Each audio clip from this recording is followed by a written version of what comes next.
बिजली के बिलों का मामला। आईएमएफ ने पाकिस्तान से बिजली बिलों में रिलीफ के लिए तहरीरी प्लान मांग लिया। तफसीलात के मुताबिक पाकिस्तान और आईएमएफ के दरमियान वर्चुअल राबता हुआ।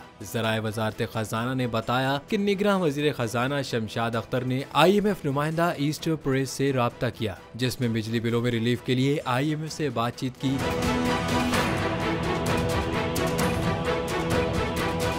निगरान वज़ीर खजाना ने आईएमएफ को बिजली बिलों में इजाफे के बाद की सूरत हाल से आगाह करते हुए बिजली बिलों में रिलीफ के लिए तजावीज पेश की। दूसरी जानिब वज़ारत खजाना के ज़राए के मुताबिक पाकिस्तान की जानिब से गुज़िश्ता रोज ही आईएमएफ को तहरीरी प्लान भेजे जाने का इम्कान जाहिर किया गया था। ज़राए का यह भी कहना है कि आईएमएफ ने जुलाई में टैक्स वसूलियों के बारे में तफसील से बात की। अगले चंद दिनों में FBR हुक्काम और आईएमएफ का दोबारा राबता होगा।